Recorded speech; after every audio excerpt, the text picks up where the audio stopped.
Good evening, ladies and gentlemen. My name is Seth Clay, and I'm the District Director for Congressman Jim Langevin. Thank you all for coming to his town hall meeting this evening. We'll let the Congressman speak with just a few things.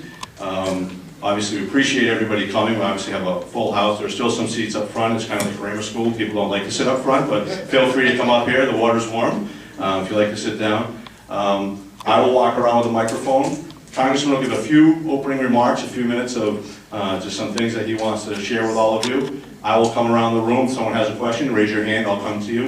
What we're going to ask is just state where you're from and your name. And what we're going to ask to start is just residents of the 2nd District to speak. If there's enough time at the end, and everyone from the 2nd District, obviously which is his district, has spoken, and then you want to speak and we have time, we're happy to have everybody. But at least first the people from the 2nd District. If you have a question that you do not want to ask in front of the group of folks and you want to ask a staff member, certainly feel free to tap me on the shoulder. There's plenty of other staff here who can help. You want to speak to the Congressman privately afterwards, you can do so. But we are here to help in any way, shape, or form. But public questions certainly are welcome. We'll be here as long as we can be here. Okay? Anybody any questions before we get started? Well, it's my pleasure to introduce the Congressman of the 2nd District, Jim Langevin.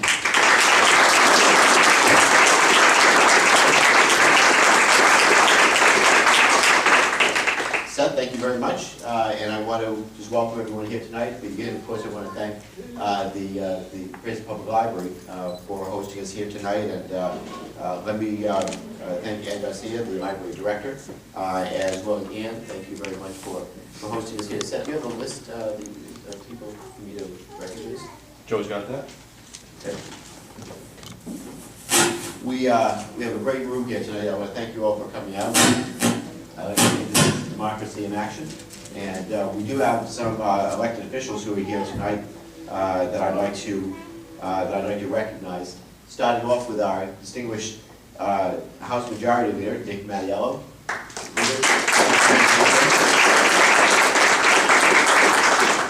I also want to thank and recognize Senator Frank Lombardi. Thank you, Senator. Representative Bob Jacquard. Bob and I had the distinguished pleasure of serving with Bob when I was in the legislature. I'm glad that people of Cranston have always had the good sense to send him back here, so thank you, Bob. Let me also recognize people from the council, both Councilman John Lanny and Mario Osito.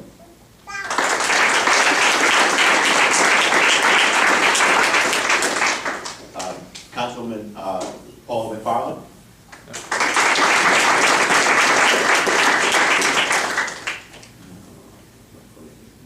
Oh, Councilman Mike Farina. Councilman Santa Maria. And I think that, have I recognized all the electeds in the room? Well, I appreciate their service and their friendship. I can tell you that they are working hard for you in their respective roles in government, and I know that they are only a phone call away, and the same goes with me, and they're not shy about asking or raising concerns when they have them. So thank you all for your leadership and what you do for the people of the city of Cranston, people of the state of Rhode Island, and proud to have you here tonight. So with that, for the next couple of hours, we're going to be here to talk about the important issues that are confronting all of us as Rhode Islanders and the country as a whole. Let me just say that it really is a distinct honor and a privilege for me every day to represent all of you in the United States Congress. These are obviously very challenging times. There is no doubt about it, and they're going to be with us for quite some time, I'm sure. But we're all in this together, and the closer we can work together, and the better we have a good open lines of communication, the more effective I can be at representing you in Washington. So I'm here. I just wanted to give you a few updates of things that we've been working on, things that have obviously perhaps some things you've seen in the news, and then once I kind of give you an update and touched on 4 or 5 topics, then I want to go to questions, because most especially I'm here to hear from you, and again, the more I know what's on your mind and the concerns you have, the more effective I'm going to be at representing your concerns in Washington. So with that, obviously for first and foremost, the thing that I know is on most people's minds, and myself included, the things that keep me up late at night, things that I'm working on day and night is the issue of jobs and the economy right now. Rhode Island, as you know, and unfortunately has the distinction of having the fourth highest unemployment rate in the country right now. And although we've seen the economy turn around from one of the worst economic downturns in the country's history and in the state's history, still there are far too many people that are out of work. We've seen some of the recovery, we've seen the unemployment rate inch down a bit, but still, again, far too many people that are out of work. With that in mind, the things that I have been focused on, most especially, is finding out where the problem areas are, what do we need to do to get businesses to hire and get people back to work. And time and time again, one of the things that I have found is that we have this big skills gap in our state. And it's very difficult to get people back to work if they don't have the skills necessary that businesses need. It's hard for businesses to expand if they're struggling to find workers with the skills they need to do the jobs that are available. And it's very difficult, of course, to get companies to want to locate in Rhode Island if there's a skills gap and they're not able to fill the jobs that they would bring here to our state. So for me, that's an area where I see as a call to action. At least it provides a blueprint and a battle plan, if you will, of what we need to do to focus on getting this unemployment rate down. So I co-chair the Career and Technical Education Caucus in the Congress, so that's something that I've been able to advocate for Rhode Island in terms of bringing dollars here, for example, dollars to help to train people in career and technical education fields, whether it's at career and technical education schools or community colleges or even at New England Tech. These areas where there are plenty of jobs available, and again, if we can get people with the right skills, they're going to benefit. We also, I support wholeheartedly the passing comprehensive job legislation, including the Make in America legislation that I've been proud to work with Congressman Cicilline on, and Obama's American Jobs Act, which give tax credits for hiring and adding payroll. So I think that's that's something we can get behind, and it's something that's very positive. Also, I've introduced legislation called the Council for Career Choice and Classroom to Career Career Tour.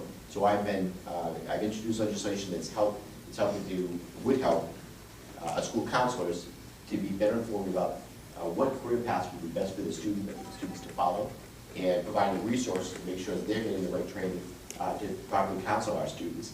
But I've also engaged in what's called our Classroom to Career Tour, and I've been to a couple of places already that are actually doing job training. One of the most inspiring for me is that I saw, is I'm very interested in the IT field, is New Horizons, which does IT training for people. So some very good things going on in Rhode Island, and I'll be touring very soon, Network RI, Network RI, which is obviously a job helping with job training, but also a resource center for people that are unemployed, helping with resume building and certificate programs to get people, again, back into the workforce as soon as possible. The other thing, the last thing I'll talk about in terms of jobs in the economy right now is obviously providing great resources for students to want to achieve a higher education. And just recently, we passed the bill that is bringing our student loan rates, interest rates back down. Remember, on July 1st, it went from 3.4% to 6.8%. And obviously, with the people struggling to get back to work, one of the best things we can do to grow our economy and create wealth and get our economy moving in a much better direction is making sure that people, we have an educated workforce, and in order to do that, of course, people have to be able to afford to go to school and acquire the skills that they need. If they can't do it, if college becomes more and more unaffordable. And one of the things at the very least we can do, start with, is making sure that student loan interest rates stay at an affordable rate.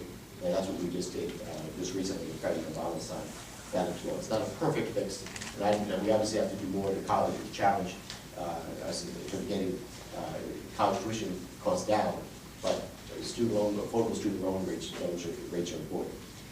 Moving on to the budget, this is another thing that's taking up a lot of time and attention.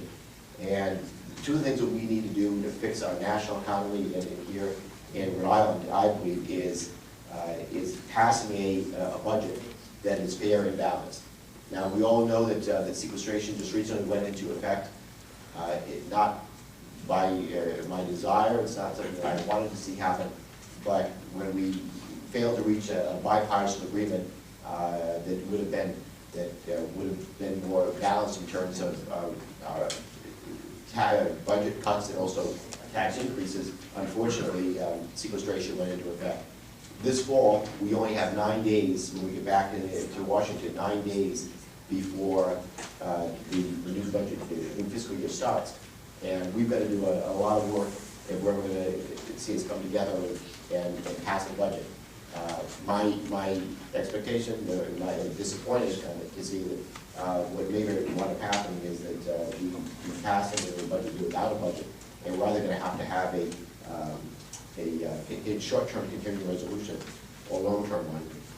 And then, of course, come the fall, later in the fall, October, November, we also have we're going to hit the debt ceiling.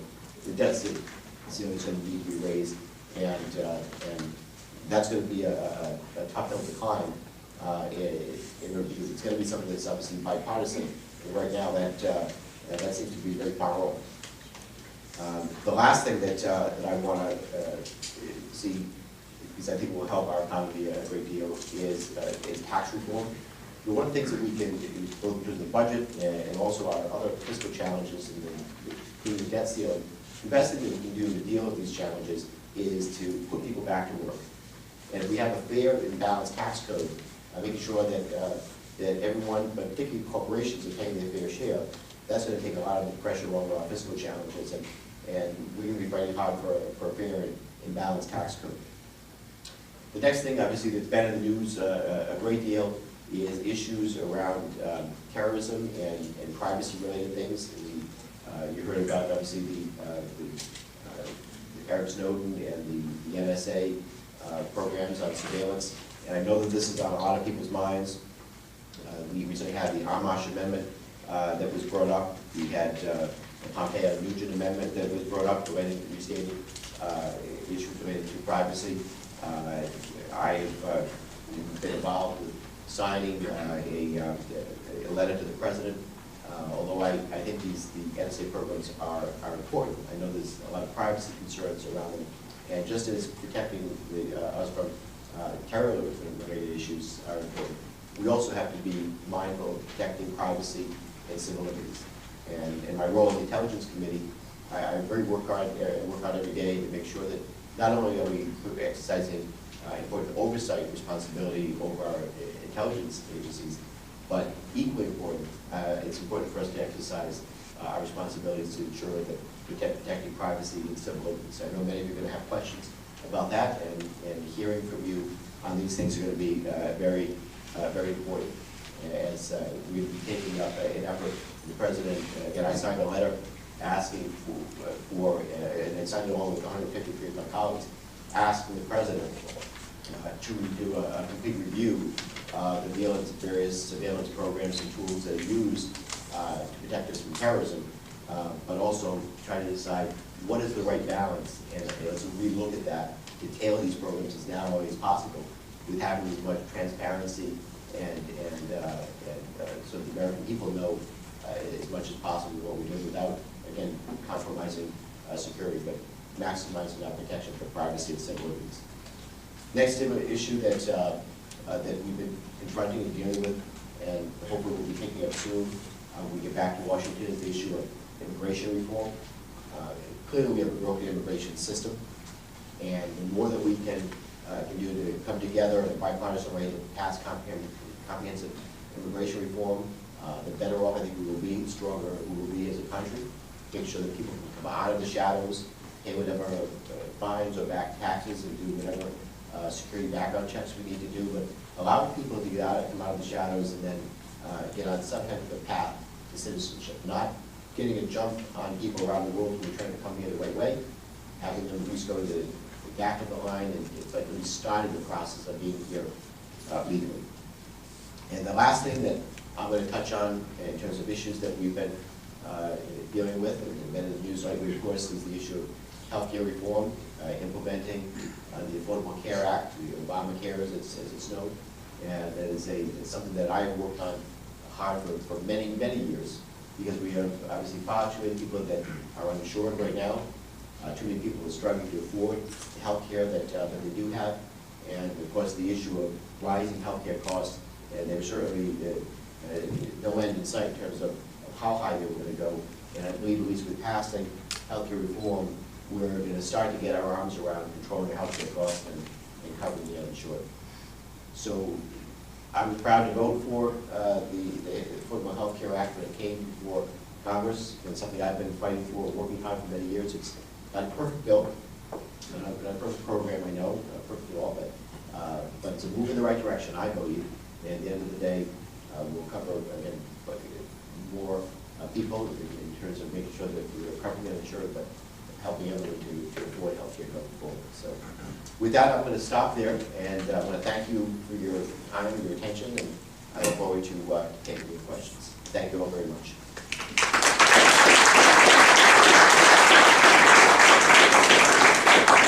Thank you, Congressman Langevin. So what we're going to do is I'm going to try to go front, back, right, left. That way, you put your hands down. I'll start right here with this young man. This young man right here. Yes, sir. You're up front. 1 second. I remind everyone, for those who came in late, there are seats if people want to sit down. Also, I'm going to respectfully ask those people that live in the 2nd District to raise your hand only. If everyone from the 2nd District had a chance to ask their question, then those who live outside the district, you can ask your question, but in respect for the fact that it's a town hall. Also, I just remind those folks, I believe we had another school committee man, Gail, I believe, came in, who was also here. So I do encourage you, especially from... Oh, thank you very much. Also here. So those local officials who came here tonight, obviously this isn't their town hall, but if you have an issue that they can be helpful to, please feel free to talk to them. They are obviously here on their time, so feel free to talk to them as well. So remember, just state your name and then where you're from, if you would. Okay, my name is Jim Gillis. I'm from Warwick, and he called me a young man, but I'm in my early 70s. So, You look younger than me. my question is about, I have 2 questions about Social Security. One is the cost of living, that some people in Congress now want to reduce the cost of living increase every year, which will reduce the buying power of all seniors across America. Millions of people will be hurt if that passes. I want to know how you're going to handle that. I know you're only one in Congress, but. And the second question is, affects very few people. It doesn't affect me, but it affects people I know, the federal offset, the Social Security offset. I have relatives who are affected by it and friends who are affected by it who have their Social Security reduced because they have a pension from an agency that did not pay into Social Security. So they have their Social Security reduced a great deal. And one last thing is not a question, is that I'm in the donut hole, so I have been affected by Obamacare, and I've been saving money because of Obamacare. And it's been working well for me. Thank you. Thank you very much. So let me take the first half of your question first. What you're referring to is the term chain CPI. And what chain CPI is, it would basically slow the rate of increase in Social Security cost of living increases that would be reported. I've been on multiple letters and also resolutions to President Obama and as a sense of Congress that I oppose change CPI. I don't think it's the right way to approach reforming Social Security. And let me say that Social Security is a promise that we made to our seniors, and I'm going to continue to do everything I can to make sure that we protect both Social Security and Medicare and make sure it's there for future generations of seniors. Now that being said, there doesn't mean that we can't do some things to Social Security to improve its solvency. And I have co-sponsored one particular bill that stands out by my colleague Ted Deutsch from Florida. What it would do, it would gradually raise the cap on Social Security payments that we pay into Social Security. Most people are unaware that for those people that make under $113,000, you're paying into Social Security up until you reach $113,000 in wages. Beyond that, people stop paying into Social Security. So what we would do, what I would support, is looking at the idea of removing that cap gradually, so that as your income rises, you're continuing to pay into Social Security. That will keep that program solvent for another 75 years.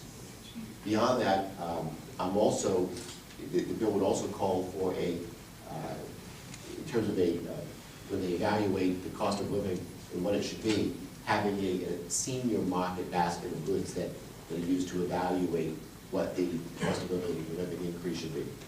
So, for example, right now, generally the cost of living is tied to a broad market basket of goods. Some of them deal with the costs that seniors encounter every day, but many of them do not. So a senior market basket of goods would be more directly related to, what is the real cost for seniors and how it's increasing year over year. For example, it'd be more heavily weighted toward things like food and rent, fuel, and healthcare costs, those types of things that take up most of the senior's monthly Social Security check, for example.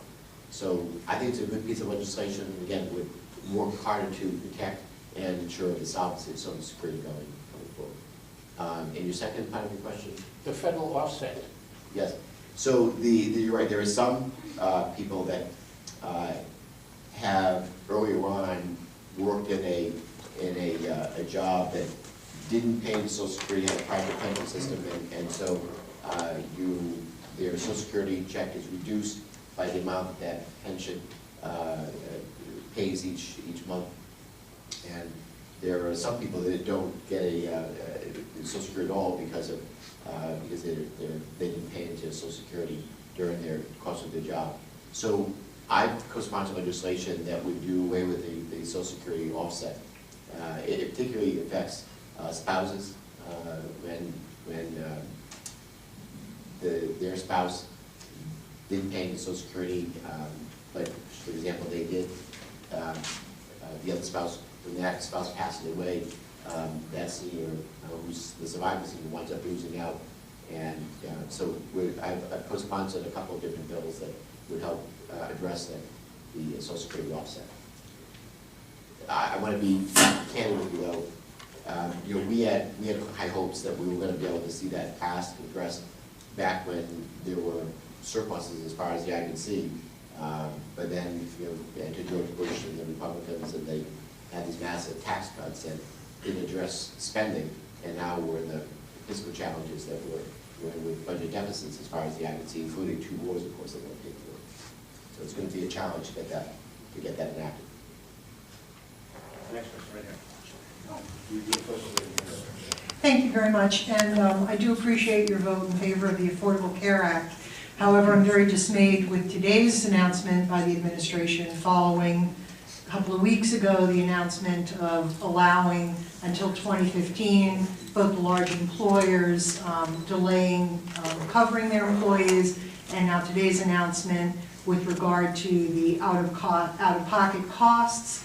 And I'm concerned because we've got things going on the business side, but no relenting on the individual mandate, and the whole thing falls apart unless we can get young, healthy people to sign up. And as they see large corporations not having to enact themselves in 2014, what is the incentive for them to stay on target with their timeline? Thank you. Sure. Well, you properly outlined the things that are going to have to happen in order for this to work. And the idea is we want to get everyone into the insurance pool, both large businesses, small businesses, and individuals. And the idea is once you have everyone participating in the system, it spreads the cost around, and it's going to help to control rising costs and, again, ensure that everyone is covered. So you do away with things like uncompensated care and not being able to be a good early preventive care. That's another area that is a focus of the Affordable Health Care Act, making sure that when you're sick, you go to the doctor. You don't have to rely on emergency room visits, for example, to get your primary care, and you don't, as a result, then have continuity of care if you're relying on the emergency room as a place to get your preventative care, or your primary care, rather. So I want to continue to ensure and work hard to make sure that we get the Affordable Care Act up and running. I understand why the administration delayed the the requirement of small businesses to provide, start providing healthcare to their employees.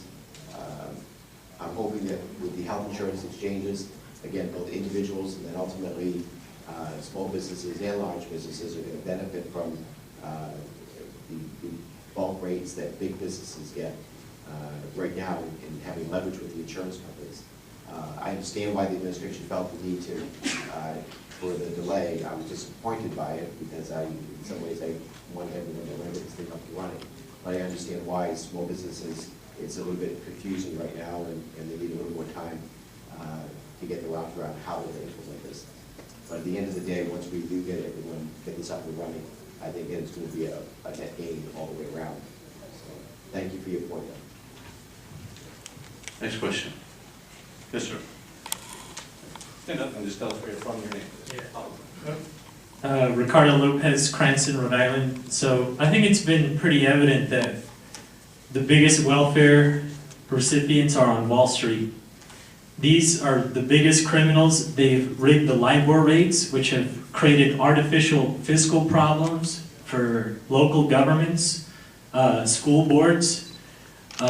We know that we've given them government bailout. We know that the Fed buys their worthless securities through quantitative easing. We're talking on the order of billions a month, which amounts to trillions and trillions of dollars that go to the most criminal financial institutions that have been involved in money laundering. Now, there is a bill to restore Glass-Steagall. Most of you that know the history about FDR taking on the Wall Street crooks from a wheelchair know that he regulated the banks and instituted principles of the Constitution for a reason, because as he said, we needed to throw the money changers out of the temple. Will you help make sure that your colleagues on the Hill stop acting like prostitutes for Wall Street and fight to restore Glass-Steagall? Thank you.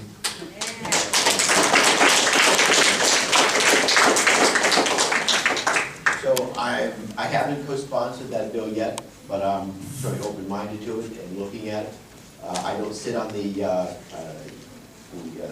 House Finance Committee, and it's something that I think we need to continue to look at because I want to make sure that Wall Street and our banking system primarily is operating for the benefit of the consumers and not the bankers or wealthy corporations. So I will continue to support pro-consumer legislation, and I will continue to look at the Glass-Steagall implementation legislation. But your point's well taken, and I do appreciate you raising it. But why are you hesitating? Hold on, let's. Sign on for? Well, I know that right now there's a variety of things that we're doing to achieve consumer protection, including standing up the Consumer Protection Agency, and I'd like to give that entity an opportunity to function, and they'll be making recommendations to us as they encounter problems with the existing, with the legislation that's been enacted or the Consumer Protection Agency as it's been stood up. So I'm not opposed to it, but a bill has not come to the floor yet, and I have not heard back yet from them as to what we need to do to better protect consumers. So I want to give things a little bit of a chance to work, and if it doesn't, then I would very favorably venture to signing on to the Glass-Steagall legislation. I'll take it next time. I'll be on this side. Hi, my name's Joanne Spaziano, and I live in Cranston, and I'm a teacher in Cranston. My big concern is with the Common Core standards that are being implemented in Rhode Island and in many states across the United States. My bigger concern, not so much with the Common Core standards, because as a teacher I do understand that we have to set standards and that we have a benefit to students by having common standards across the board for all our students. So in fact, if a student from Cranston transfers to Pawtucket, they're basically following the same curriculum all across the state, and I do agree with that. The problem that I have is with the actual testing. The new park test that's coming out, which has already been initially tested in New York, for example, is flawed. Its basis is flawed. We actually have, I've got some paperwork and I've got some reports already that I'll give you that shows that it's flawed. The testing that has been developed by companies such as Pearson, it's designed to present a test 4 times a year. Well, that's 4 times a year that a company gets paid to look at the testing and say, gee, these are how the kids are scoring. That looks like a lot of money for some big corporations, as far as I'm concerned. It also, in those numbers that have been released, I have a study from Brooklyn and a study from Buffalo. Obviously, the diversity in Brooklyn is quite different than in Buffalo, New York. And in both of those studies, they've shown that students score 30 to 40% lower than they have in previous grades. Now, as a parent of 3 children, I can tell you that I won't believe that my child who scored in the proficient or above proficient range in the 4th grade suddenly is scoring in the average or below average range in the next grade up. What happened? I know that that child didn't fall asleep in the summer like Rip Van Winkle and wake up 10 years later with a beard. I know that child didn't have hot dogs all summer and absorb nitrates. I know this child is well fed. I know that there's nothing wrong here at home. I know this child... The tests haven't been implemented though yet, Right, right? but after this part testing, their scores dropped 30 to 40%. What you're doing is you're saying, all right, something's wrong here. And as a teacher, if my students drop that much, I would take a step back and I would say, oh, there's something's wrong here with this test. I need to either re-look at the test or I need to do some reteaching. But I'm thinking it's the test, and I'm wondering what you as a legislator and what the group of people that you work with in Washington are starting to do to look at this. Teachers across the United States have been saying this test is flawed. Something's wrong with this test. But Arnie Duncan is pushing this, and he thinks it's just wonderful. And I really have my concerns about this, and I'm wondering what you can do to help us. Okay. So thank you for your question and your concern. You know, I recognize that we have to have some form of assessment. And just as I've never been one to believe that just a one sole test can assess a teacher's ability to teach, that we have to test to be more holistic than that. Just the same thing with our students, that it's not just one test that is going to give us the assessment of an accurate picture of a student's level of performance. So I know that we're going to look to see how the tests, the new tests are implemented and the results that we get from them. Hopefully they'll be informative and there'll be adjustments that will be made from there. But you know, I hear your concern. I hear what you're saying about the new Common Core standards as they're being implemented and how they're being tested. And I will be glad to continue to keep an open dialogue with you as to how we can make the tests better and give a more accurate picture of a student's performance levels. But I don't know that I'm ready to say, first of all, this is something that's going to be implemented at the state level, and the test will be designed and implemented at the state level. And so I'll be in touch, of course, stay in touch with our state legislators and with the Department of Education here and what Deborah Gist is doing. But I don't have an action plan that I can propose to you right now as to how we would alter the test, because we haven't even really seen the results of them yet. But I share your concern that I want to make sure that both things I do with our teachers, making sure that we're getting an accurate assessment of how well our teachers are doing. And yeah, I don't want to just say that a single test gives us an accurate picture of a teacher's ability to teach. I also we need to understand that not just one test, but or a series of tests is going to be the only thing we can use to understand how well our students are performing. Thanks. I'm Patricia Robb. I'm from the western part of Providence, and I'm newly in your district, I guess, now. Patricia, thanks for being here.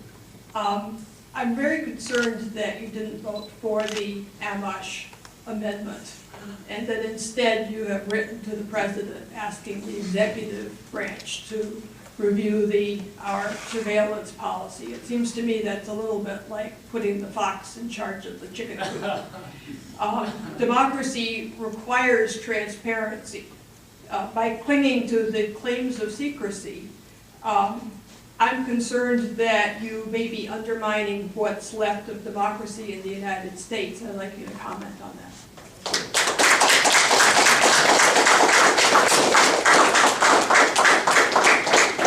So the Amash amendment, if those of you who aren't familiar with it, basically would have completely shut down the NSA programs that are being used right now to protect the country from terrorists who are trying to attack us here. And although I believe that constant review and debate about these types of programs that do keep us safe are important, I don't think that 15 minutes of debate is sufficient to assess how the program should be adjusted or fine-tuned in order to make sure that things are running effectively, but at the same time, we're protecting privacy and civil liberties. So you're right, I did vote against the Amash amendment, but I did support the Pompeo-Nugent amendment, restating that privacy and civil liberties have to be protected, and that we can't surveillance of American people without any kind of justification or a court order is not allowed. So what I would say is this: prior to 9/11, our law enforcement and intelligence community was criticized for not accurately being able to being able to connect the dots and know what the terrorists were doing. As a result of that, as you know, the Bush administration used very broad authorities, so they're basically presidential authority, and the president's role as commander-in-chief to protect the country, and they did extensive surveillance that in many ways didn't require a warrant or oversight by the FISA court. I was one of the people that were very critical of that, but also recognizing that something had to be done to have a better balance and achieving surveillance where it was necessary, but also done so with both executive, legislative, and judicial oversight.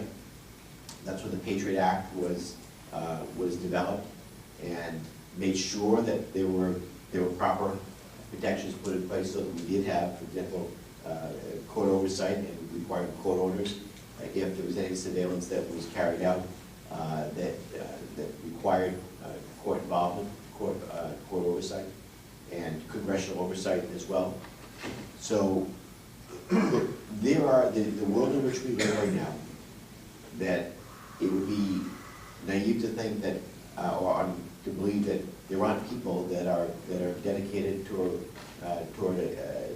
attacking the American people, attacking us here on our own soil or our interests overseas. And so the question is, and I invite you to give your comment as to how we should properly tailor these programs in such a way, because I'll be involved as a member of both the House Armed Services Committee and the House Intelligence Committee. I'll be involved with properly tailoring these programs and where it's appropriate to narrow their scope. I'll be involved in helping to craft both the legislation and either voting for or opposing amendments that will be brought up that are going to fine-tune these programs. And I welcome your input. But I don't believe in that the right step would be to just completely shut everything down while the bad guys are still, plotting and planning against us here at home. So the long and short of it is, I want to see as much transparency as we can without compromising our security. While at the same time, I don't want to see a program that is overly broad and that would be enacted or be conducted in such a way that would violate and compromise our privacy or services. Next question right there, Amen. Hello, my name is Evan Gilsey from Cranston. I have a question in regards to jobs. Currently, I'm a student. I go to Catholic University in DC, and it's kind of alarming when you look around, especially in the state of Rhode Island, as it comes to unemployment, where I'm going to be graduating in a few years, and obviously I want to have a job when I graduate, and the state of Rhode Island kind of forces people out of the state of Rhode Island. You, in the opening, you said, how do we fix unemployment rate in Rhode Island, and you kind of said, you know, we need to make our workers more skilled. I personally believe Rhode Island has extremely skilled workers, and our government kind of has this idea that everybody needs to go to college. That's not true. We need tradesmen, we need blue-collar workers, and we need people to join armed services. We don't have a society where people need a college degree. If you look at the state of Rhode Island, why do we have such a high unemployment rate? It's our tax code. We have a 9% corporate tax rate. That is unacceptable. We look at the top 5 business states in America: South Dakota, Texas, North Dakota, Nebraska, and Utah. The 4 out of 5 of those have a 0% corporate tax rate. 0. We have 9%. Look at Massachusetts. They have a 6% corporate tax rate. How can we compete with a state that is right next to us? How are we going to bring in business owners, entrepreneurs, the people who create jobs? Government does not create jobs. People create jobs. And people seem to forget that in this country. We cannot rely on our elected officials to make government jobs. That's not how our economy works. So my question to you is, don't you think we should put more of an emphasis on lowering tax rates, making Rhode Island specifically, because that's why we're all here for, is Rhode Island, a more business-friendly state, and we need to put people back to work. How do you do that, not focusing on higher education? Well, thank you for what you said, and much of what you said I agree with. Starting with the fact that you're right, it is not government that creates jobs primarily. We can help create the environment that is, I think, more conducive to job creation. But it's the private sector that primarily creates jobs, and we want to make sure that, again, we have an environment that incentivizes job creation. The other thing that I agree with is this issue: not everyone is going to or need to go to a 4-year college or university or advanced education to have a good-paying job. That there are many opportunities in the career and technical education fields, and as I said in my opening remarks, I co-chair the Career and Technical Education Caucus. And a caucus it's not like a congressional committee that holds hearings and passes legislation, but a caucus is basically a group of like-minded members that come together and say, look, we care about these issues, we believe in them, and I'm involved in a number of them, but again, I co-chair the Career and Technical Education Caucus. And one of the things that we do is look at how we can provide the right amount of support or incentives to encourage people to go into these types of fields. It could be anything from IT to culinary to the hospitality to construction fields. Variety of it's kind of almost an endless list of career and technical education and career opportunities. Much of the funding that we get in Rhode Island, in addition to state resources, federal funding through what's called Perkins Act dollars. And it's over a $10 billion program that is spread around the country to provide career and support for career and technical education programs. So again, a big believer in those things, and I think the more we can do to encourage people to go into these fields, the better. Now, getting back to your issue of the tax code, I would like to see the overall tax rate come down. And again, one of the things that we need to do at the federal level is have a more fair and balanced tax code, making sure that everyone is paying their fair share. But we don't have that right now. In case in point is overseas corporations that do not pay anything in taxes because the way the tax code is written, they don't have to. If they leave money they parked overseas, U.S. corporations, major corporations, can kind of do and run around the tax code. And the burden falls, in a sense, back here, both to the personal rate and the corporate tax rate.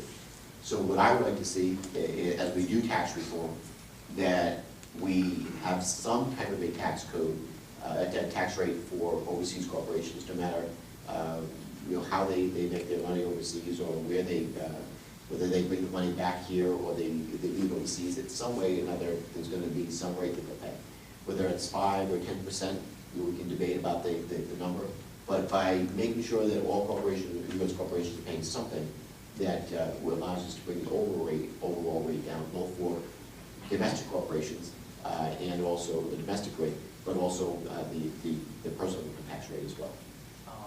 Just in comment to that, but if you look at the other 5 states that are best for business, they have 4% unemployment rate. What is Rhode Island specifically doing, not on a global scale? What does Rhode Island do differently to bring jobs here? Well, I know our state legislators are wrestling with that and do from year to year.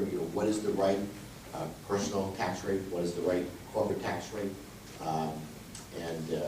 Or if it's an LLC or a sole proprietorship, trying to get that rate right is always a challenge. And I do recognize, as I know our legislators do, that we are higher than our New England neighbors, and that's a challenge. We all want the services that we enjoy and the quality of life here, and funding those things costs money. And Rhode Island, of course, is challenged in that we don't have a lot of big businesses that we can depend on, that are the real job creators in our state. We are very small business dependent. And as a result, we are being so small business dependent, we're first into a recession and we're the last out. So we've got to decide what business we want to be in, number one, and what can we do to incentivize job creation. We can't be all things to all people. So what I would like to see, and I'm hopeful that we do, is get behind things like the Knowledge District in Providence. I think we have a real opportunity in the biotechnology field to grow jobs and take care in that field. The other thing that I think I see great potential to be a job creator is alternative energy. And I've been a big proponent of the wind farm just off our coast. Rhode Island very well can be on track to be the first state in the country to have a functioning wind farm off our coast. The wind turbines hopefully will be built right in Rhode Island, right in the 2nd Congressional District, right in Quonset-Davisville. So those are opportunities there, in addition to hopefully working to bring the overall rate down so we're more competitive. The last thing I'll mention, I want to give high marks to the legislature for the reforms that they just passed this year, that they adopted. As you may have heard, RIPAC, Rhode Island Public Expenses Council, recently came out with a report of recommendations for reforms that the legislature should enact and that Rhode Island should adopt. They're going to help Rhode Island be more business friendly. The legislature, again, I just had dinner with John Simmons, who's the president of RIPAC, just a couple weeks ago. He said that the legislature adopted 90% of the reforms that they recommended. There's going to be about a year-long study or a blueprint that's going to be enacted that is going to help Rhode Island be much more business friendly. So stay tuned, because I think there's some very good things coming as a result of what the General Assembly has enacted this year. And I think it's going to give us a great blueprint and a battle plan going forward as to how we make Rhode Island more business friendly. So thanks to our legislators. I'm Stuart Smith, I'm from Situate. I have a simple question that probably has a complex answer. I go out to vote every so often down the end of my street in a bumpy road, and I vote for a bond issue. It says Rhode Island taxpayers who contribute all kinds of money, gasoline taxes, have a matching bond issue with the federal government. And then I have a report that comes out that says 30%, 40% of the bridges are faulty. Why can't government, what happens to the money when the taxpayers spend millions and billions of dollars heads to the coffers in Washington DC, and then the bridges and roads don't get fixed. Where does the money go? You know, there's a huge gap, you know, and, you know, So, you're right, many of our infrastructure projects are funded through the gas tax, and Rhode Island has been traditionally a donee state, is either a donor state or a donee state, and if you're a donee state, you're actually getting more in return on the gas tax that you're actually sending to Washington. So we've done pretty well over the years. The problem is, of course, is that the gas tax, as cars have become more fuel efficient, which I applaud, that's great, but you're bringing in then less revenue because you're selling less gas. And we have not had a sort of a cost of living adjustment over the years that would more properly fund roads and bridge projects. The other thing that we have not been able to pass a transportation bill. Traditionally, every 5 or 6 years, we pass a transportation bill that would properly fund our roads and bridge projects. We have not been able to do that in the last several years now. And so we don't have enough resources coming in for roads and bridge projects. So we have been fortunate to get some federal dollars coming in through additional appropriations for, they call them title grants. And there's special grants, competitive grants that have been set up that the Department of Transportation funds special projects with. For example, we had a couple type of grants that helped us to fund infrastructure projects at Quantico Davisville recently. Also, we've used title grants to purchase a couple of cranes that have been used both with Port of Providence and in Quantico Davisville. They're actually mobile cranes, so they can be either used in Providence or in Quantico Davisville. And that's going to help bring in additional cargo, so more business opportunities for our state, and also hopefully a job creator for the state. And then the other title grant that recently came in is for downtown Providence, rebuilding the I-95 viaduct going through downtown Providence right next to Providence Place Mall. So that was at the groundbreaking the other day. That project is underway. So it will be a combination of both state and federal dollars that will help rebuild those sections of I-95 that are right next to the Providence Place Mall. They had a 50-year lifespan. They've already exceeded that lifespan. And so those have to come down, and they are. And once they are rebuilt, it's going to have kind of a 75-year lifespan. But those projects are creating jobs. There'll be thousands of jobs that will be created as a result. But clearly, Rhode Island's infrastructure is crumbling, just like every other state in the country. I wish I could get my colleagues on the other side of the aisle in Washington to understand that we need a bipartisan collaborative effort to pass a highway bill that properly funds those roads and bridge projects. My name is Sandra Hamlin. First, I want to say I am so proud of the new technical high school that you've invested in. I think that is a start into some of what has been touched upon with the job industry. Some of what that will bring into this state is very imperative. Secondly, I'm just wondering, when you speak of biotech, that speaks a lot to me. Do you foresee a school possibly being designed around biotech so that we can get the math going in with kids that are interested? And also, because we have a lot of kids with different various needs, and testing speaks to me all the time. Do you see a way of expanding the legs of these schools into different tests that will maybe a child who's going into the military, say, and passes ASVAB, will they be considered as proficient as somebody who would have taken an alternative? Are we looking at alternative assessment? So, to answer your question about the bioscience and the biofields and job opportunities there, let me just talk about first at the college level, and then talk about high school. We already have some great colleges and universities in Rhode Island that do a lot of bioscience work, and in the Knowledge District, you have the University of Rhode Island and and also Brown University that are graduating students in these fields at pretty good numbers. I'd like to see more, and certainly encouraging students to go into the biosciences is important. I was down, for example, at the Knowledge District the other day at the University of Rhode Island's Providence campus. One of their researchers just received, I believe it was a $10 million grant to fund a certain mosquito-borne illness. And so not only are our students actually working there in the labs and going through these programs, but our researchers are obtaining grants that obviously create jobs and also doing important research into a disease that affects about 100 million people.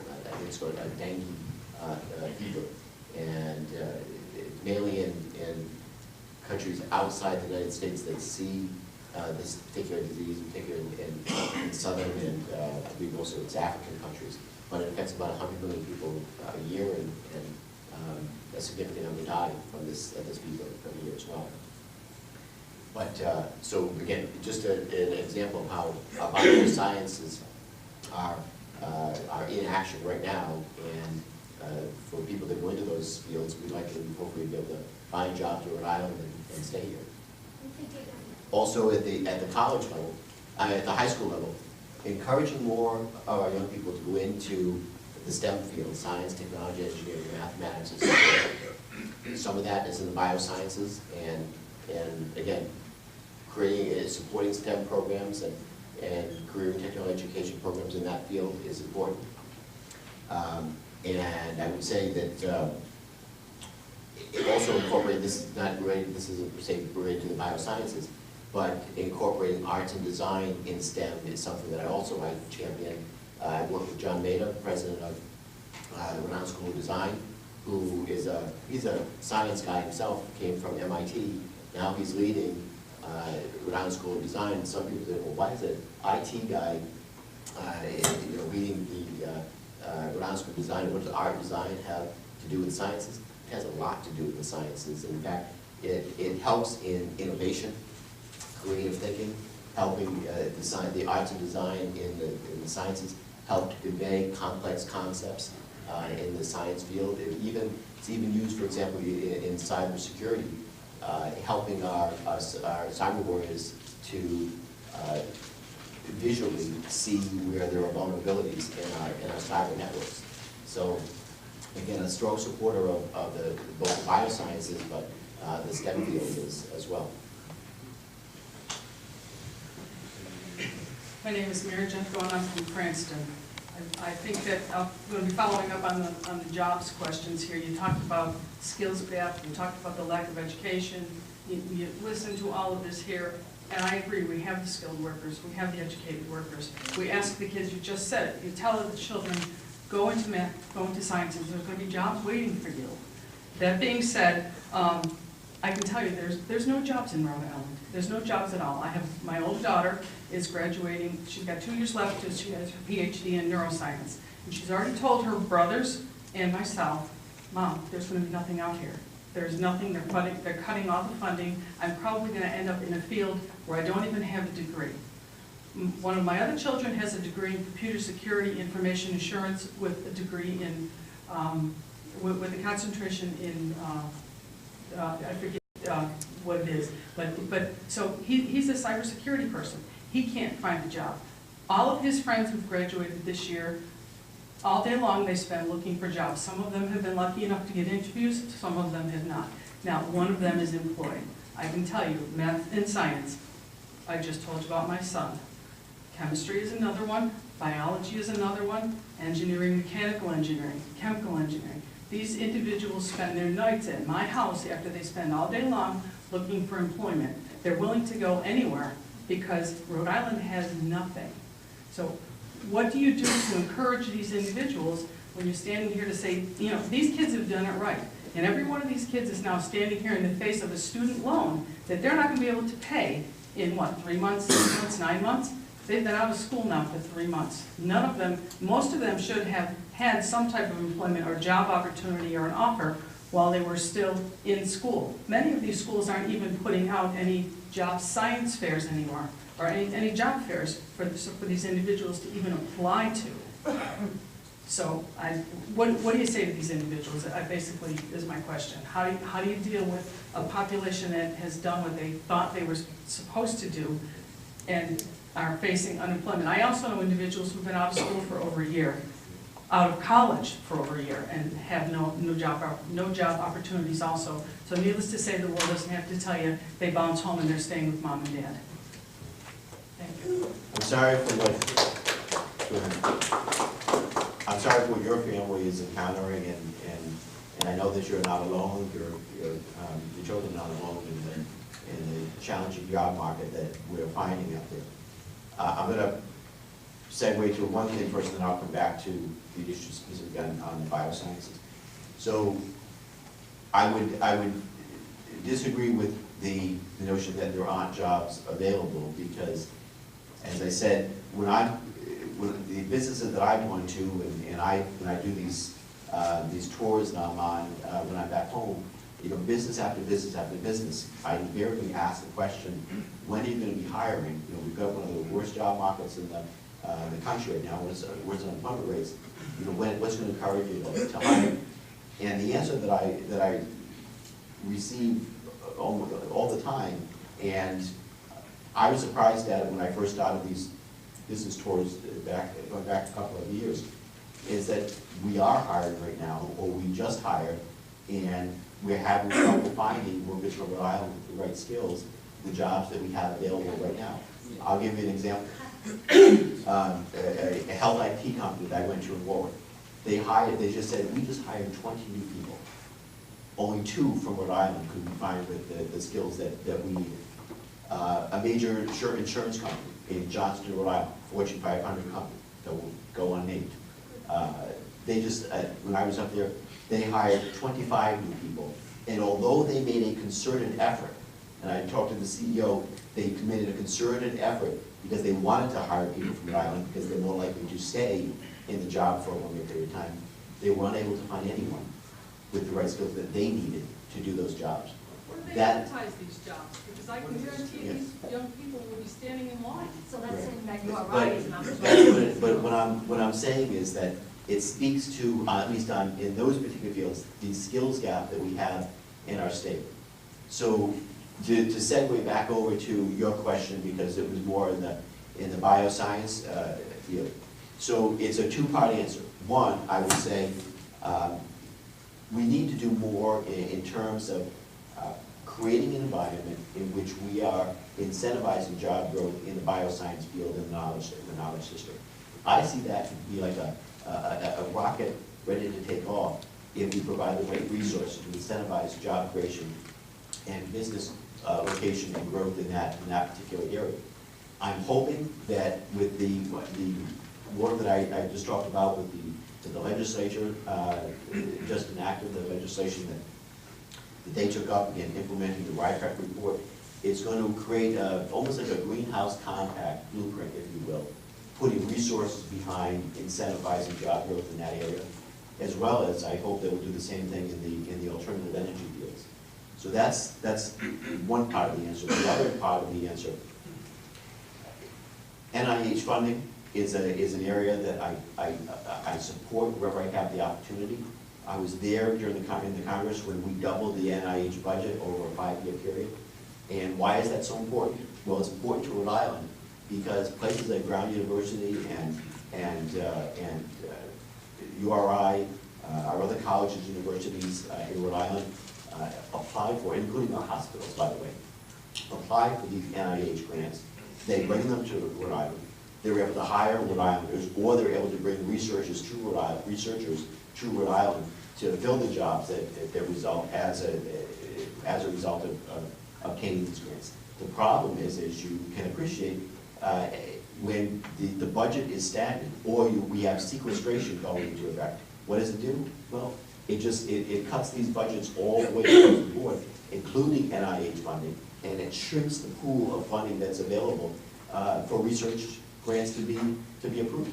In fact, even just keeping pace with inflation is a real frustration we're not even doing that, by the way, but just keeping pace with inflation is ostensibly a cut, because as inflation continues, if you're not keeping pace with inflation, as inflation rises, that pool of funding. So just keeping the level of funding isn't good enough, because inflation shrinks that pool of funding that's available to fund research projects. So what we need to do is we need more reasonable people in Congress to come together, and again, it's with the president has talked about a balanced approach to funding our obligations and investing in our future.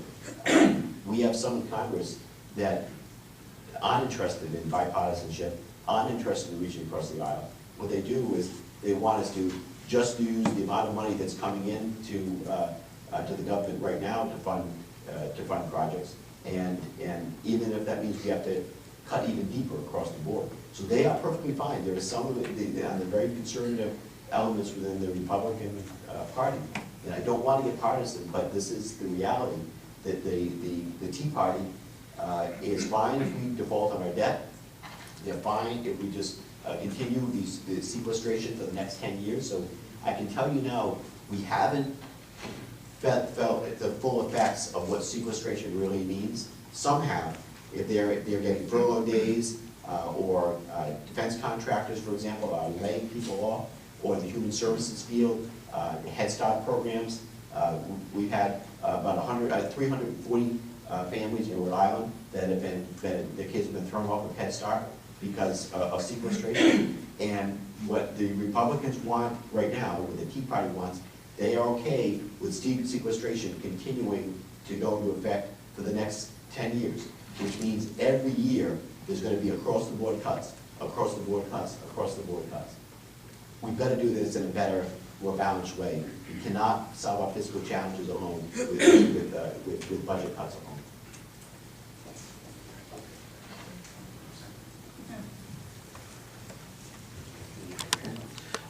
Good evening, Representative Langevin. My name is Gian Cardillo. I'm from Cranston, and I'm a stay-at-home caretaker for my Uncle who has spinal stenosis.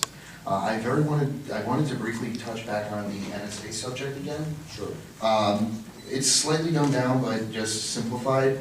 But in Section 502 of FISA, it compels the Attorney General to inform the Permanent Select Committee on Intelligence in the House of all orders granted by Section 215 to produce information in an investigation. However, as of late, it's been shown that the program that has been in such contention in the media and the American people's eyes, they've been doing what they can to subvert that and try to do what they can to not inform you of what they were doing. And it was blatantly obvious that Director Clapper had lied to Congress on television. We had all seen it.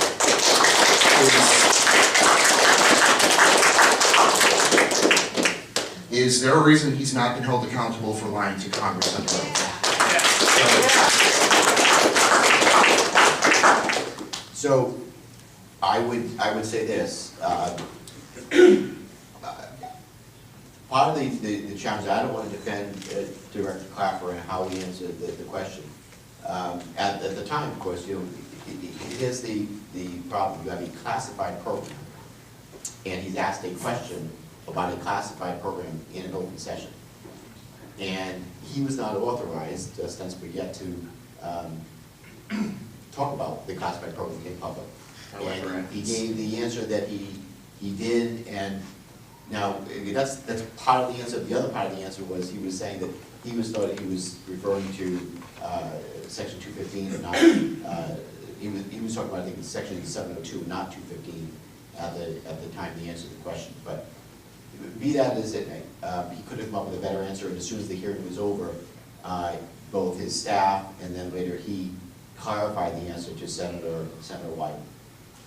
But aside from that, let me talk about what I know about the program.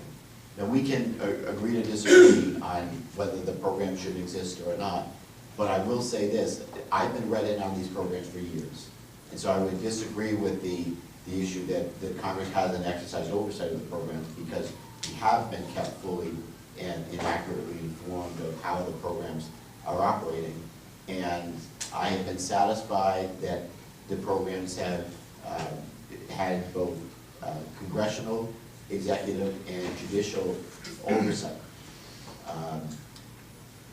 If you've been, obviously you're clearly informed and you've been watching the debates for all of these things, there has not yet been a single case where something has come up where it shows that the powers and authorities have been abused, or that someone has again gone outside of the law or the Constitution. Now, there are people that are not comfortable with the amount of surveillance that's going on, and that's a healthy debate for us to be having, and where we can more finely narrow or fine tune these programs, we should do it. And I'm open to hearing how we do that. But I can, from my vantage point, where I, again, sitting on both the Armed Services Committee and the Intelligence Committee, everything that I have seen and heard and asked tough questions about whether these programs are operating effectively or appropriately or not, the oversight has been exercised. The NSA has not gone outside their lane in terms of what they were supposed to be doing. And I think it's a one of the good things that has come out of this is that it's brought transparency, and the administration has declassified a lot of aspects of the program, and the more that they can declassify, they should. But I will say, I'll stop here, and then if you want to do a follow-up, I'll let you do that.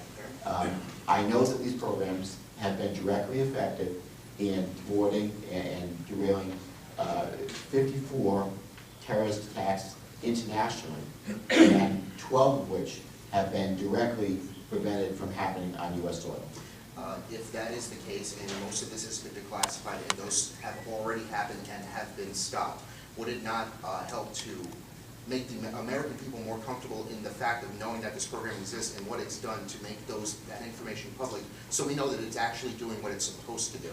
Sure, and that's what congressional hearings are going to do, and the oversight that we're going to adhere to going forward. So I know that the intelligence committees, as well as the judiciary committees and the armed services committees, I'm going to be having thorough and as transparent hearings as possible on these things. But I'll just say this, that look, classified information and classified programs are going to continue for a reason. They have to exist for a reason.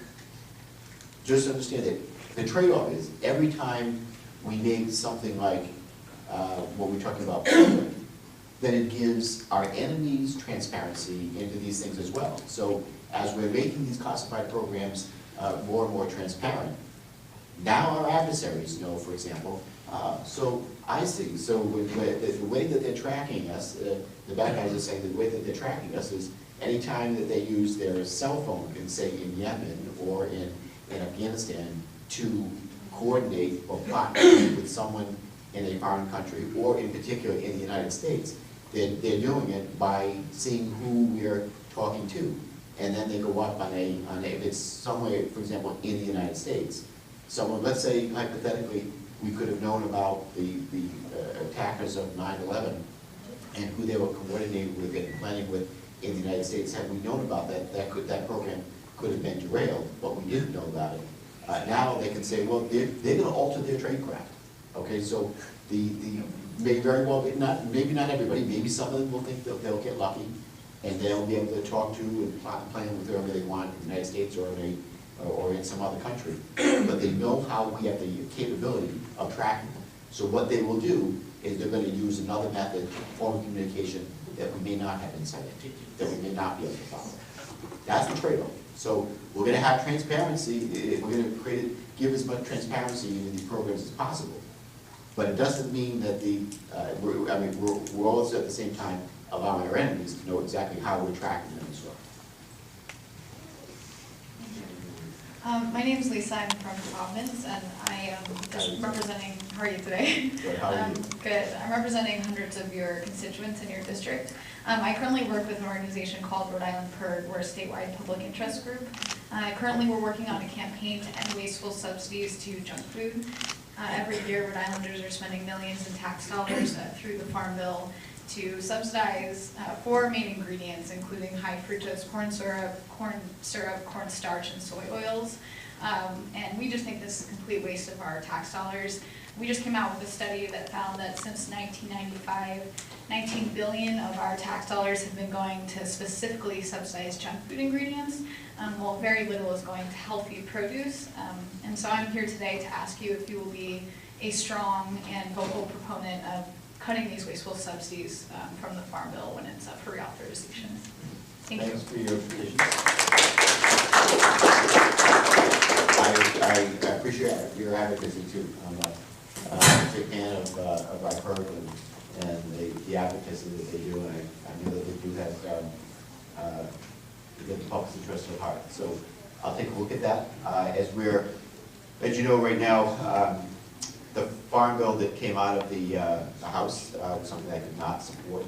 I voted against it because what it did is it separated out the SNAP program, or the food stamp program, that helps some of the poorest people in our state or across the country be able to put food on the table, and mention that support goes to make sure the children get enough to eat.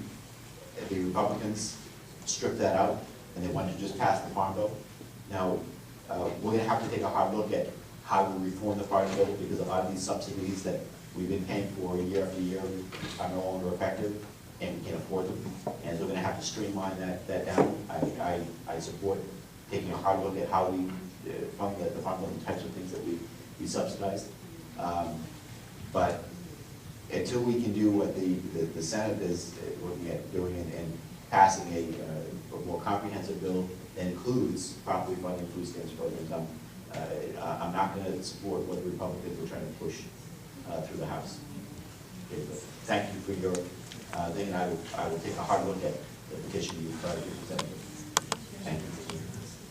I'm Erica Foreman. I'm from East Greenwich. I did wanted to mention the food stamp and the Farm Bill separation, and I wanted to bring up your other constituents, the rather poor people, and what is happening with the sequestration and the cuts to the HUD and all that other stuff. And I would like to let you know that you do have constituents who are pretty dirt poor, who don't have anything, and I would like you to continue supporting us and them. I wanted to say something when this gentleman spoke up about the corporate welfare and all the billions of dollars, trillions of dollars going to the corporations instead of going to the people who really need it. And I would hope that you could work things out with the people on the other side, or find some way to work around them, or just push something through without them.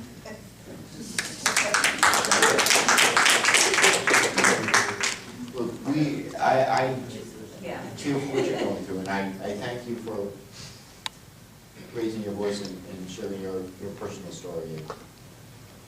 I go to Washington every day to try to make sure everybody has a fair shake, a fair opportunity. And that especially those that are most challenged among us, especially children, making sure that they have a safe place to eat, to live, and enough to eat.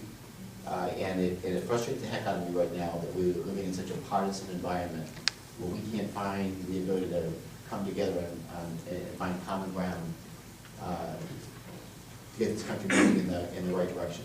It shouldn't be this way. It should not be this difficult. We need to find ways to come together, reaching across the aisle, finding this common ground. I'm going to continue to try to leave no stone unturned to do that. We just need to have a reliable partner on the other side of the aisle that is willing to reach out and reach back so that we can find that kind of stuff. And I promise you, although it's difficult in an environment is that we're operating in, I'm not going to stop trying to find that common ground. And I try to do it in everything that I do. It starts with the individual, right? And I look for opportunities, even if they're small opportunities, to work in a bipartisan way. And one of the reasons I like being on the national security committees on which I serve is that if you're ever going to find bipartisanship, it certainly is on security issues. But beyond that, career protective education, everything I do there is in a bipartisan way, and I work with a Republican from Pennsylvania on he and I tried to sure that those Perkin-DAC dollars stay intact and we don't cut in those areas, whether it's on education and trying to work in a bipartisan way to cut the student loan interest rates. You know, those are opportunities where we can work I together. saw something interesting, I think they're doing in Seattle in their, what was it, free school for anyone who, what was it, did you see it, the free college for anyone who work, promised, I can say, pay extra taxes for a certain amount of time to the state. So Free higher education, college. yeah, I'm in the camp that I'd love to see, you know, free in-state tuition at our community colleges, to at least get people through that level. And again, I know that college and higher education is becoming more and more affordable for people. Not only do we have to deal with the interest rates, making sure that they stay low for student loans, but also making sure that that we somehow find a way to keep rising tuition costs in check.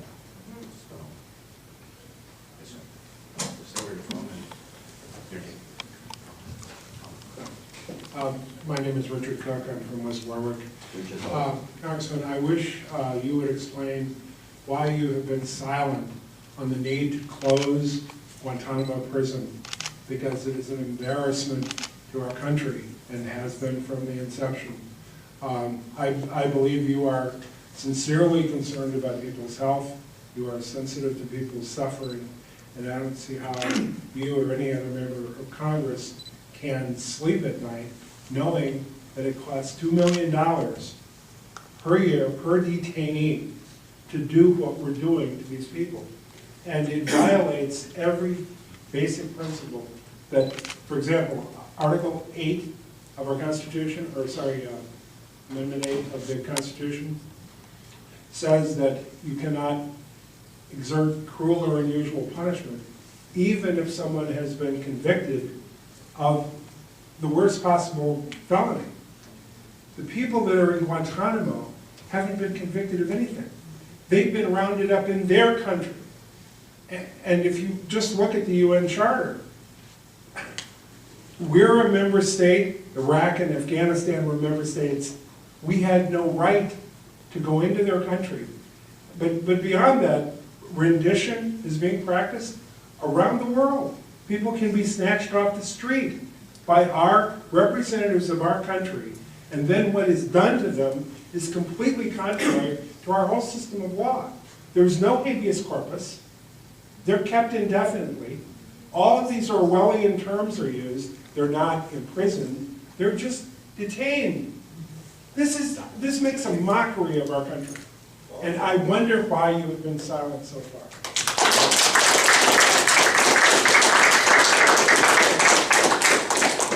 Thank you for your question. I have not been silent.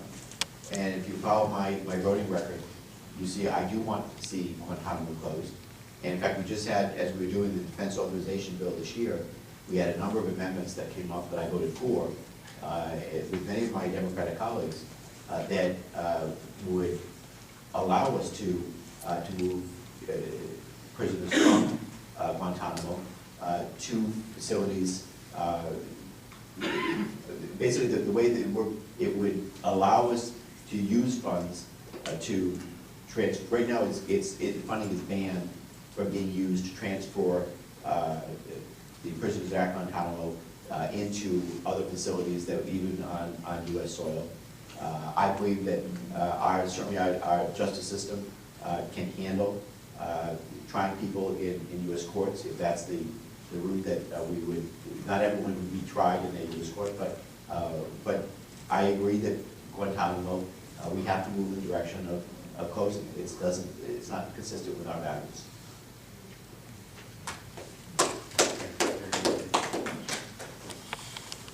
Hi, Congressman. My name is Ryan McCusker. I'm from Cranston, and I'd like to briefly just. Hold on for 1 second. And what I'd like to do, if you follow up with me and stuff, I want to give you a list of votes that I've taken with respect to either working toward closing Guantanamo or dealing with those the prisoners there and working to bring Guantanamo to a close. What is your position now on the 86 some odd detainees of the roughly 150 that have been cleared for release. But the Obama position is they cannot be cleared because we can't be 100% sure that they won't, at some point in the future, do something contrary to U.S. interests. No prisoner would ever be able to be released from any prison. I don't like the idea of indefinite detention without some resolution to the adjudicated process. So let me get you the information about what steps we have taken, and I think you'll see that you and I are pretty close in alignment on how we should deal on top of it. Sorry. Hi, Congressman. My name is Ryan McCusker. I'm from Cranston.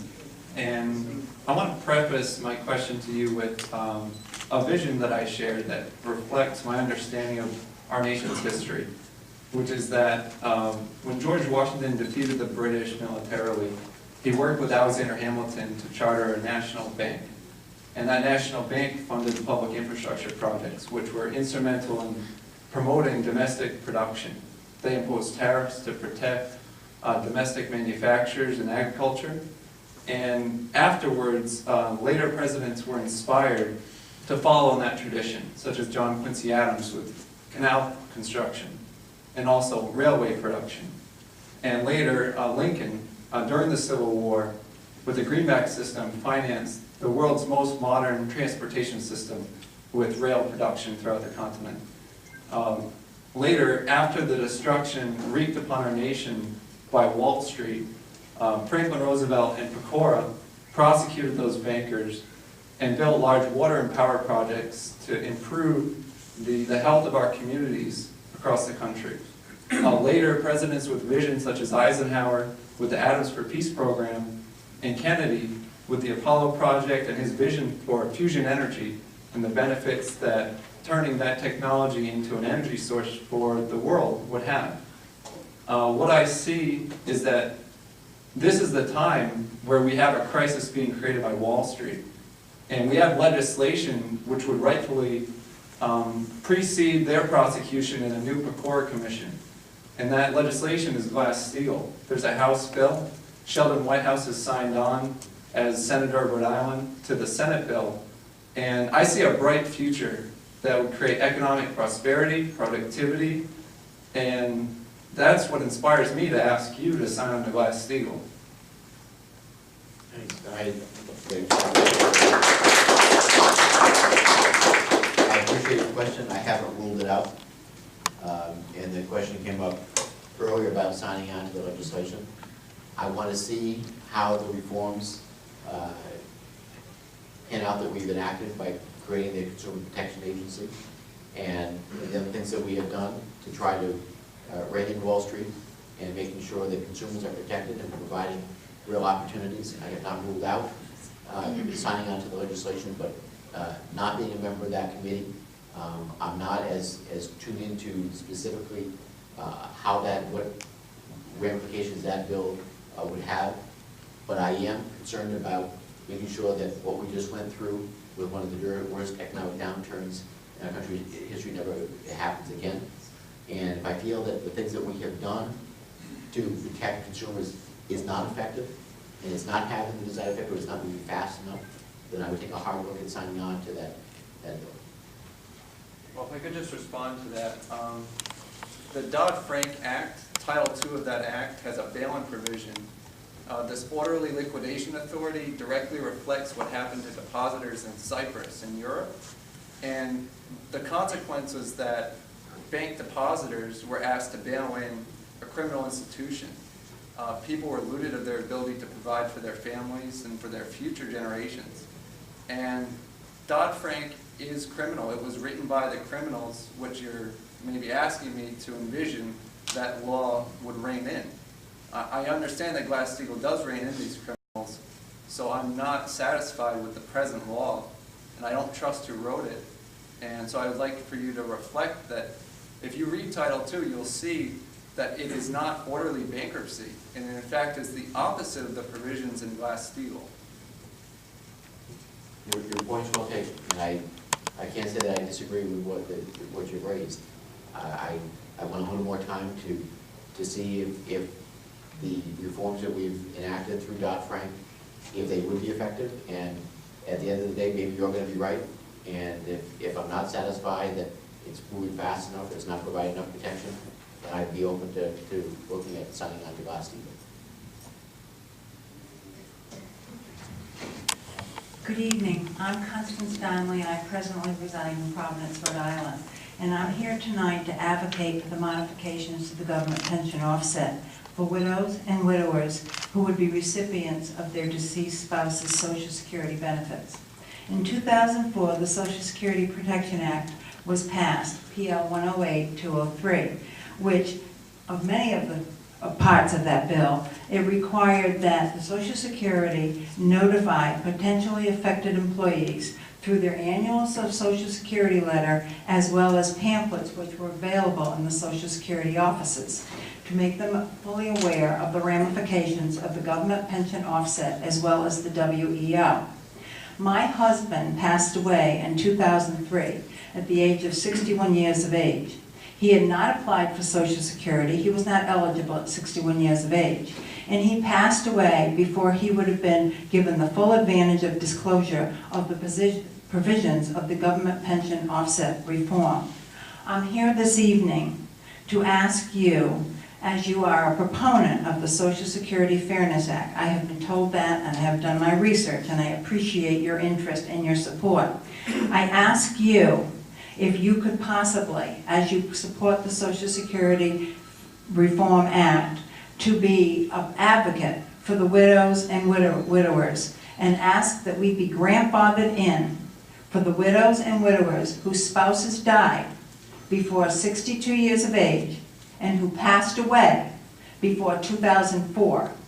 These people, this population, was not given the advantage of an equitable disclosure of the ramifications of their retirement security. And I ask that you could possibly be microscopic and look at that population and advocate for us. I am fully aware of what happened in 2004, and it was one piece of legislation which is a chip away at obliterating the GPO.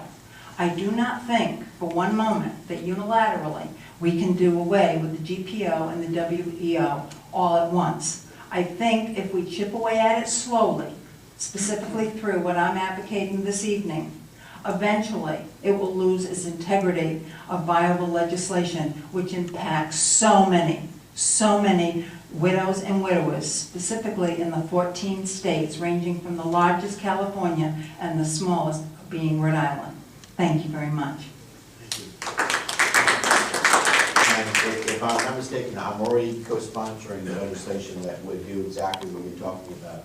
But if you'd like to give us your information before we go, I'll make sure that we get you exactly the bills that I'm co-sponsoring. But I hear your concern, the problem that you've raised, and if I'm thinking it's the same thing, I'm already co-sponsoring that bill.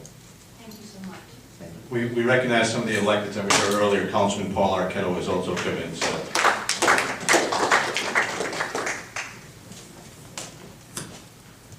We are up against a time frame. We're going to take as many questions as we can. We'll keep going, but just be aware of the clock, please. Just say your name and where you're from, sir. My name is Mike He from East Greenwich. So we come here with my daughter, with other families in the district, to thank you for your support and co-sponsorship of the House Resolution 281, which is addressing the forced organ harvesting issue in China. The Chinese Communist government has been killing people to get their organs to sell for organ transplant, and this is a crime of unseen evil against the whole humanity. And we really appreciate your support of that resolution. And we bring here our thank you card and the support from other constituents we will give to office. And we also, and this issue has been drawing more and more attention. And I brought this to the attention of the Rhode Island Medical Society. Last year they informed all the members. And this year the Massachusetts State House contacted me. They had an exhibit of this issue at the end of June. Okay, so in their state house. Okay, so this example shows the evil nature of the communist China government in China. And my wife and I came from China. Okay, we love both countries. We hope a healthy and prosperous relationship between the two countries. But to our surprise, this year it come to our attention in our East Greenwich, our co-middle school has the Confucius Institute sponsored enrichment program. Confucius Institute is sponsored by the Chinese Communist government. They sponsor this free program, free trip of our business people, teachers, and politicians to go to China. But nothing is free. They want their opinion in our country, into our community, following their rules. So how do you feel about this issue? Our Rhode Island, such a small state, we have 2 Confucius Institutes. You speak NSA bad. So let me, I'm going to ask you to go back to this number.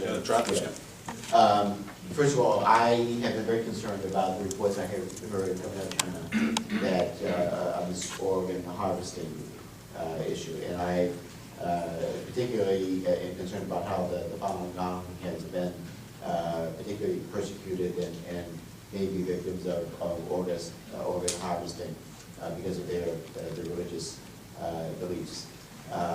So I sponsored a resolution, as you know, for the United States and the World Committee to continue to investigate this, and if it's happening, to the degree that it seems to be reported out that it's happening, that we need to take action as a World Committee to condemn that kind of organ harvesting. We all appreciate it very much. Thank you. Thank you. Did you have a question? I don't know if did I address what you raised? So the example of the Confucius Institute and their sponsored program into our Rhode Island community, because Confucius Institute is sponsored by the Communist government. Okay. So they don't hide. They in their government files that they try to do a lot of things into U.S. government.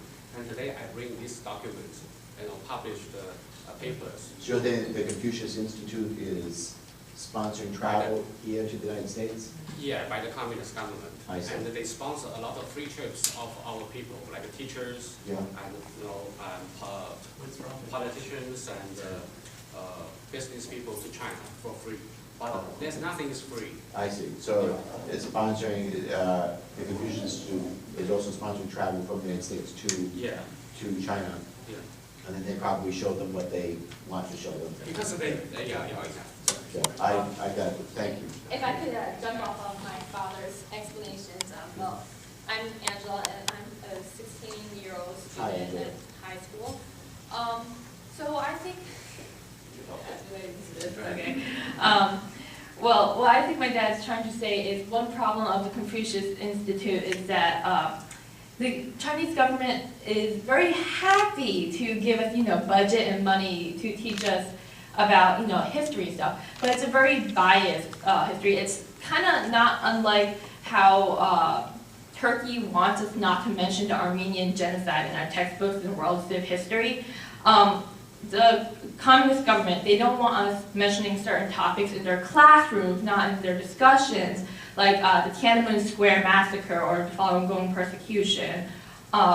I learned about Tiananmen Square pretty early on, and we actually talked about it in my English class. That's how much of an important topic it was. And the fact that the government doesn't want talking about it in the classrooms, where a lot of people will be going to learn Chinese if the program comes here. I think that's a major problem, like the censorship. I mean, this is America, and we're all about freedom of speech after all. Thank you. It's an important point. Thank you.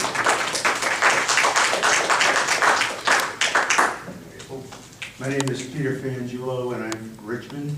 And I'm here to ask you to advocate on behalf of Career in Tech Ed, which I know, of course, that you are co-chair of the caucus. In 2010, President Obama signed in the Healthy Hunger Free Kids Act, and part of it, the USDA says that all foods that are prepared and served during school hours will meet certain nutritional guidelines. However, that impacts me as a teacher at the Davies High School culinary program, the Charahoe School, Cranston West, the Tollgate High School. You were at the Pro Start competition last year, and you saw what some of our students are capable of. If we were to have to follow the nutritional guidelines set forth by the USDA, we wouldn't be able to prepare the types of foods that we normally do, nor prepare our students for to be ready for jobs in industry. Right now, there's an interim final decision and a waiver process in place, but I'm hoping for your support that this law doesn't include culinary arts programs in career and tech high schools. Good point. I'd be glad to try to work with you on that. I wasn't aware of the problem, but I'd be glad to work with you to try to work with you. Thank you. And I appreciate the work that you do with the culinary program. I think your kids are great, and thanks. After we can, Rod drivers will be We got a lot of people that have their hands up. I'm going one side to the other. No one's more important than anyone else. You're a busy guy. Thanks a lot, Congressman. So, my name is John Grove, and I live on Long Street in Warwick. How are you? Great. Thanks a lot for the opportunity. Nice hat. I wanted to talk about the Obamacare a little bit. I've been asking everyone, I just moved here in March from Kansas. Well, this is a complete reversal, actually. Welcome. What I don't understand is the misinformation. Well, I guess maybe I do understand that. But I don't understand why there's not more of an effort by the government to actually tell people what is going on with this program, because enrollment starts October 1st. The clock's ticking, and it's coming down. We can't do anything about it, regardless of what the Republicans say they're going to do. It's not going to happen. It's not going to be defunded. It's happening. It's going to happen. And it's happening very shortly. Why isn't there more of an effort to inform us, all of us, about what this means to us? So there will be an escalation of information getting out to the public as the health insurance exchanges come online. And in fact, we can work with you. I know that the Lieutenant Governor and Kristen Ferguson, who have been spearheading the effort, had set up the exchanges. I'm going to be holding a number of informational sessions around the state that are going to get the word out about these, about how the sign-up works and where you can go to information, as can my office. In fact, I have handouts here that we brought that provide information, contact information, but where to go to get the answers to your questions. Nancy, where are you? Yeah, Nancy, you have the handouts that we brought? So stand up, Nancy, so everybody can see you, please. Nancy Beaton from my office. Nancy, thank you. She deserves a hand. She's fantastic. Nancy is my office manager, as well as she oversees all of my caseworkers. And many times when people call our office, she's there to talk to Nancy first, but we do have a handout about the places where you go to get answers to your question. And you can continue to, you can also call our office to get answers as well. There's the 39, what is it called, 39-3 program that the Lieutenant Governor was setting up, and it was July, August, September to deliver information. He did a fine job in July. The last time I checked was August 7th, and there was nothing scheduled for August and nothing scheduled for September. So they did, not you. They did a bang-up job in July, but nothing. There's no follow-up. There's no information, no new information available. Okay. I know that more is coming. So it is. I want to get you the schedule, and I don't want to misspeak because I don't know off the top of my head of what they're planning for informational sessions. But I know they're coming. It's going to be part of the effort, and I'm going to be supportive as possible about getting that information out as well. So I'm sure both through the website information, whether it's my office or the state effort and the public sessions that they're going to be holding, there's going to be a lot of information that's going to be getting out of it. Thank you. You're welcome. I was just informed that the library has to close at 8 o'clock, so I'm going to take two more questions, one from this side, one from that side. Those of you that have questions that didn't get an answer, you will be able to ask a staff member before you leave. We'll take your name, your information, and get your question. So everyone will get an answer. It might not be tonight, but one on this side and one on that side. And then, unfortunately, because of the time, we do have to go. I apologize. You know the mean librarians. Yeah, thank you. I'm a driver from Richmond. I want to follow up on the NSA questions. I think I heard you say a while ago, Congressman, that it's good that we're going to have discussion now. And Mr. Obama has said the same thing. But frankly, I didn't know about it, and most congressmen didn't know about it, had it not been for Edward Snowden. So, my question...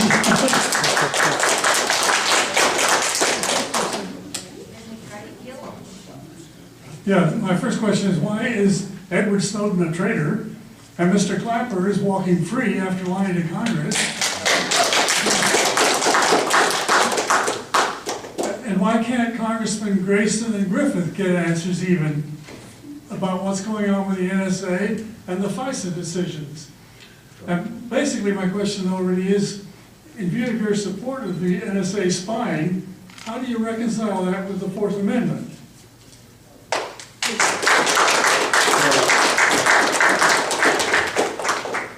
I will say this. First of all, we have classified programs for a reason. And classified programs and classified information is not going to go away. I mean, it's there for a reason. It's to protect sources and methods, as well as protect people's lives. I mean, we have very dedicated people in the intelligence community that put their lives on the line every day, and they're real patriots, just as everyone who wants transparency and protection of privacy and civil liberties are patriots as well. You know, some can argue that some good has come out of what Eric Snowden did, but also understand the other side of it is that he has given transparency to our enemies of how we track what they do who are trying to come here to kill us. So there's been a trade-off in releasing that classified information. And we can have debates going back and forth at the end of the day, whether it was a net positive or a net loss. But understand, the guys that want to kill us now know what we do. And they're not going away. They will change their tradecraft. They will use other methods of communication that they believe or hope is more secure than what they were doing. But it's going to cost us.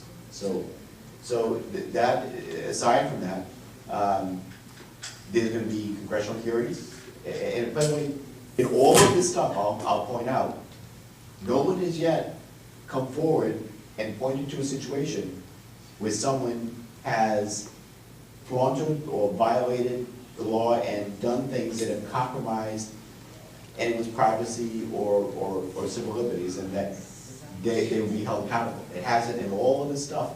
They may have released how the program worked, but no one has said all these people, X, Y, Z, have violated the law or the Constitution. So even Congressman Grayson and Griffith can't get that answer. So, just some of the things that they want, they can't have access to because they're not cleared to do it.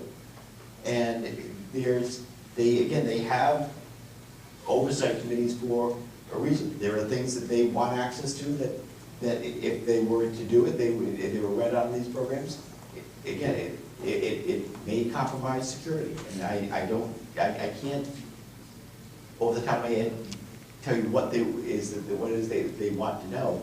But not every member of Congress is going to get into access to information that they are seeking.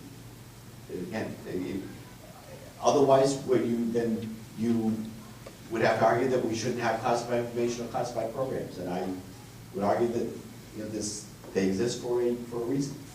The question is, how do we strike the right balance to ensure privacy and protection of civil liberties, at the same time trying to make sure that we're protecting the lives of the American people? And it's an ongoing debate and an ongoing balance. And I don't pretend to have the wisdom as to exactly what that balance should be.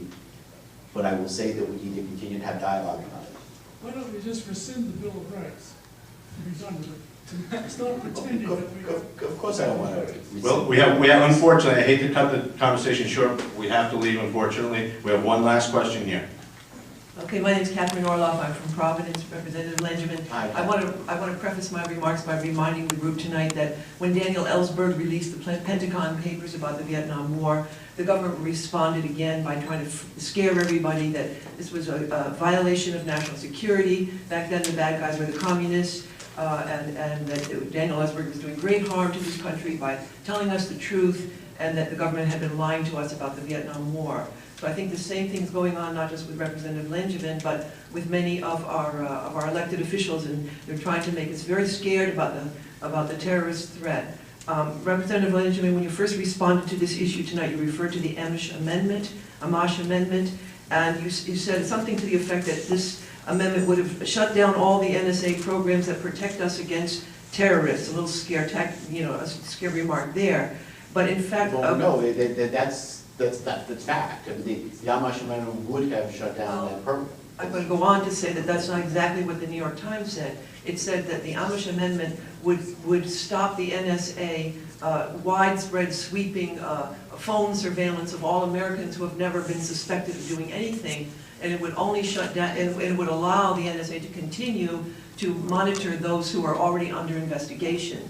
So it wasn't quite clear what you said. Yeah. And secondly, I think you referred to 9/11 and the Twin Towers attack, but that has really nothing to do with the widespread surveillance that is going on of us today. The CIA already knew that those two terrorists were coming into the country. They had been given their visas, and the problem there was the CIA didn't tell the FBI for whatever reason. So it's totally irrelevant to what many here today are, and many Americans across the country are so upset about, that our privacy is being invaded by everything we do on the internet, every site we go to, every letter we write on the internet, every email is being swept up and vacuumed up and saved by this country, who could then use it against us if we happen to, be on the wrong side of the wrong issue 25 years from now.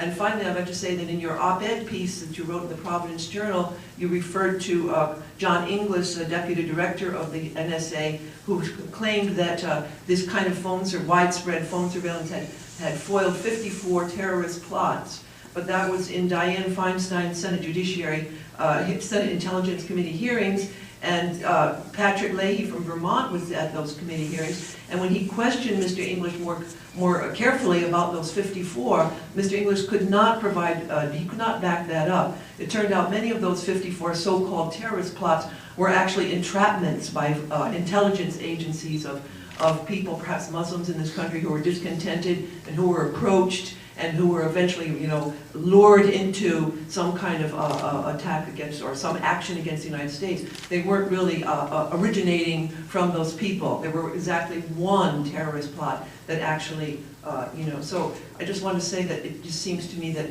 some of the reaction of perhaps yourself and others is way overblown, and we really need you to speak up for our American rights to have a life of privacy. The way our government was set up was that we're supposed to know what the government is doing, but we citizens are supposed to have our own privacy. And I just hope you can perhaps take that outlook as you continue your work in Washington. I